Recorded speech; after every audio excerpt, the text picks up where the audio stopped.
এটা তো কোনো নতুন কোনো অর্ডার নয়, এটা তো সব জায়গাতেই প্রযোজ্য। ওপেন এইভাবে মাংস ঝুলিয়ে রেখে বিক্রি করা, এটা তো কোথাও নিয়ম নেই। সব জায়গাতেই নিয়ম আছে, তুমি গোপনে মানে একটু ঢাকা রেখে কাটো, এবং সেটা পশ্চিমবঙ্গে মানা হয় না, পশ্চিমবঙ্গের প্রশাসন সেটা মানে না। একটা ভাবুন, ওইভাবে ওপেনলি মাংস কাটা, অনেক দুর্বল চিত্তের মানুষ আছে, শিশুরা আছে, তাদের মনে খারাপ প্রভাব পড়ে। তো এটা তো একটা ন্যায্য একটা অর্ডার, সেটা অন্য অন্য জায়গায় পালিত হয়, পশ্চিমবঙ্গে পালিত হয় না। এখানে ল অ্যান্ড অর্ডার ভেঙে গেছে।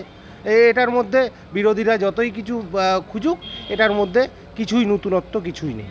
এটা তো আমরা চাইবো সবসময় এটা হোক। একটা আমরা দেখেছি এর আগেও যে স্কুলের সামনে এবং বিভিন্ন জায়গায় যেগুলো একটু সেন্সিটিভ জায়গা, তার সামনেও এইরকম ওপেনলি কেটে বিক্রি করা হয়। কিন্তু পুরুলিয়াতেও আমরা দেখেছি বা বিভিন্ন জায়গাতে আমরা দেখেছি, সেখানে বেশ কিছু কিন্তু তারা সজাগ লোকও আছে, তারা কিন্তু ভিতরে মাংসটা কাটে, বাইরে বিক্রি হয়।